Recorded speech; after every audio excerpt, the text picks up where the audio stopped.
अस्सलाम वालेकुम class guys. इस वीडियो के अंदर हम लोग बात करेंगे distinction between three physical states of matter, liquid, gases और सॉलिड्स के अंदर डिफरेंट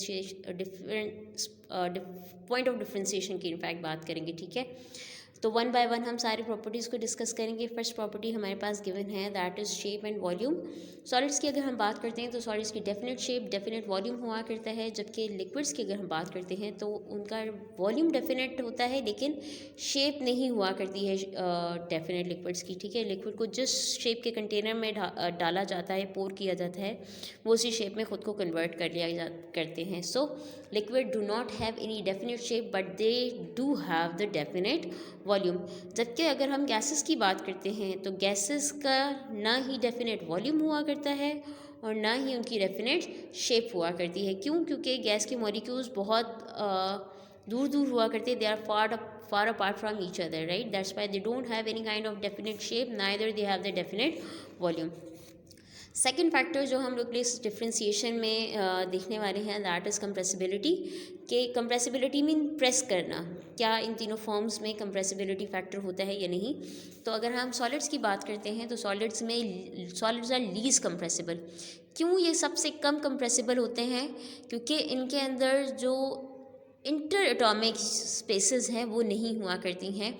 सॉलिड्स के अंदर जो एटम्स होते हैं या मॉलिक्यूल्स होते हैं वो क्लोजली पैक्ड हुआ करते हैं, उनके बीच में जो स्पेसेस हुआ करती या वो नहीं होती या वो निग्लिजिबल हुआ करती हैं। ठीक है, एज़ कम्पेयर टू लिक्विड्स, अगर हम लिक्विड्स की बात करते हैं, they have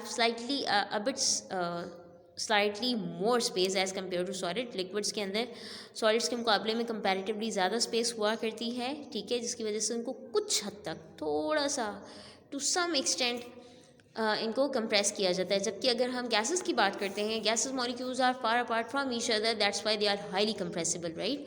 third factor that we are going to discuss is energy. किस टाइप की एनर्जी इनके अंदर होती है और क्या मॉलिक्यूल्स के पास हाई एनर्जी होती है सॉलिड, गैस और लिक्विड के, या कम एनर्जी हुआ करती है। सो अगर हम सॉलिड्स की बात करते हैं तो इनके मॉलिक्यूल्स या एटम्स के अंदर कम एनर्जी होते हैं, they possess the least amount of energy.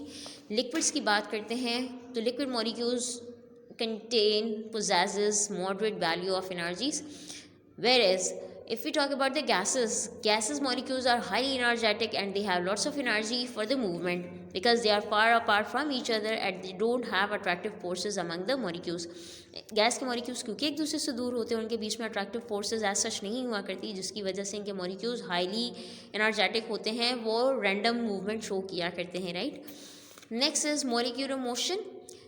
Solids के अंदर जो मॉलिक्यूल्स होते हैं क्योंकि क्लोजली पैक्ड होते हैं, इसके इनके अंदर जो मूवमेंट हुआ करती है वो वाइब्रेटरी हुआ करती है, सिर्फ लेफ्ट राइट वाइब्रेशन हुआ करती है, बहुत फ्री मूवमेंट सॉलिड्स नहीं शो किया करते, राइट। वेयरएज लिक्विड्स की अगर हम बात करते हैं, liquids have linear as well as vibratory motion. Linear mean straight direction में भी ये मूव कर सकते हैं, या वाइब्रेटरी मोशन भी लिक्विड्स के अंदर हुआ करती है, and they are restricted to the boundary of the liquid. जिस भी कंटेनर के अंदर ये होते हैं, ये इनकी मूवमेंट वहीं तक बाउंडेड हुआ करती है। ठीक है, उस बाउंड्री वॉल तक, बाउंड्री ऑफ द लिक्विड तक ये बाउंड होती है, लिमिटेड होती है, राइट। गैस के मॉलिक्यूल्स की बात करते हैं, these molecules have complete freedom of motion because they don't have strong forces of attraction, there is no forces of attraction among the molecules. So gas molecule जो हैं वो कम्प्लीटली फ्रीडम के साथ मूव कर सकते हैं और तमाम डायरेक्शन में मूव कर सकते हैं। ठीक है, किसी भी कंटेनर में है, किसी भी सिलेंडर में है, तो गैस के मॉलिक्यूल्स आराम से लेफ्ट राइट अप डाउन किसी भी डायरेक्शन में मूव कर सकते हैं। ठीक है, इंटरमॉलिक्यूलर फोर्सेस ऑफ अट्रैक्शन की बात करते हैं तो अगर हम गैसेस की सॉलिड्स की बात करते हैं तो सॉलिड्स के अंदर म्यूचुअल फोर्सेस ऑफ अट्रैक्शन होती है बिटवीन द मॉलिक्यूल्स और वो मैक्सिमम हुआ करती हैं। आप लोगों ने मुझे ये बताना है कि क्यों सॉलिड्स के अंदर मैक्सिमम फोर्स ऑफ अट्रैक्शन हुआ करती है।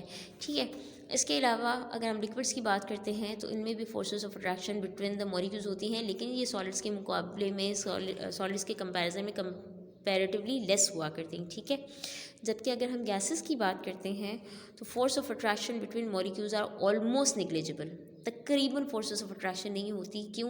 क्योंकि मॉलिक्यूल्स गैस के फार अपार्ट हुआ करते हैं, एक दूसरे से बहुत दूर दूर हुआ करते हैं, जिनकी वजह से सिग्निफिकेंट या स्ट्रॉन्ग फोर्सेस ऑफ अट्रैक्शन इनमें नहीं हुआ करती है। ठीक है, next factor that we are going to discuss is packing of material के क्या मॉलिक्यूल क्लोजली पैक्ड होते हैं, लूजली पैक्ड होते हैं या फ्रीली होते हैं, ठीक है। उनके बीच में जो इंटरमोलिकुलर स्पेसेस हैं हम उसके ऊपर बात कर रहे हैं, राइट। सो सॉलिड्स के अंदर क्लोजली पैक्ड हुआ करते हैं मॉलिक्यूल्स, लिक्विड्स के अंदर लूजली हेल्ड हुआ करते हैं, जिसकी वजह से लिक्विड फ्लो कर सकता है from one point to the other point, right. जबकि अगर हम गैसेस की बात करते हैं तो they have large distances among the molecules, their molecules are large far apart from each other. So the gas molecules are at a very large distance apart. Gas के molecules होते हैं वो एक दूसरे से बहुत दूर दूर के फासले पे हुआ करते हैं, ठीक है। नेक्स्ट फैक्टर हमारा जो है that is diffusion. Rate of diffusion की बात करेंगे कि क्या इन तीनों से इसके अंदर डिफ्यूजन होता है या नहीं होता, और अगर होता है तो उसका एक्सटेंट, उसका रेशो क्या है। तो अगर हम सॉलिड्स की बात करते हैं, as they are again closely packed, so they don't have the tendency to diffuse, इनके अंदर डिफ्यूजन नहीं हुआ करता है, राइट। लिक्विड्स के अंदर स्लो टेंडेंसी ऑफ डिफ्यूजन होती है, जैसे अगर हम किसी भी ग्लास में पानी लेते हैं और उसके अंदर अगर हम रूह अफ़ज़ा का ड्रॉप डाल देते हैं तो वो आहिस्ता आहिस्ता ग्रेजुअली पूरे ग्लास के अंदर होमोजेनाइज हो जाएगा, डिफ्यूज़ हो जाएगा, लेकिन स्लो मोशन में होगा।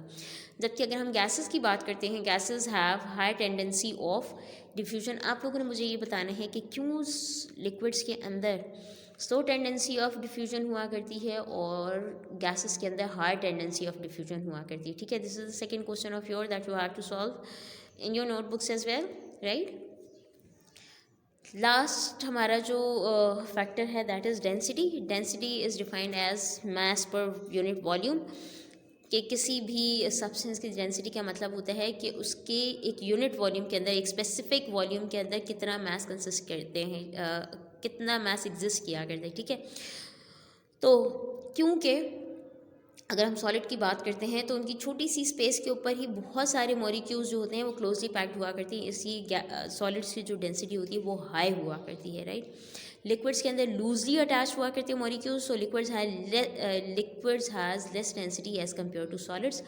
जबकि अगर हम गैसेस की बात करते हैं तो गैसेस की जो डेंसिटी होती है वो लीस्ट हुआ करती है, सबसे कम हुआ करती है। क्यों? क्योंकि यहाँ पे मॉलिक्यूल्स गैसेस के अंदर एक दूसरे से बहुत दूर दूर हुआ करते हैं, that's why the mass per unit volume of gases is very less, ठीक है। This is all about the last topic of this chapter. If you guys have any confusion, any difficulty, you may text me. Thank you so much.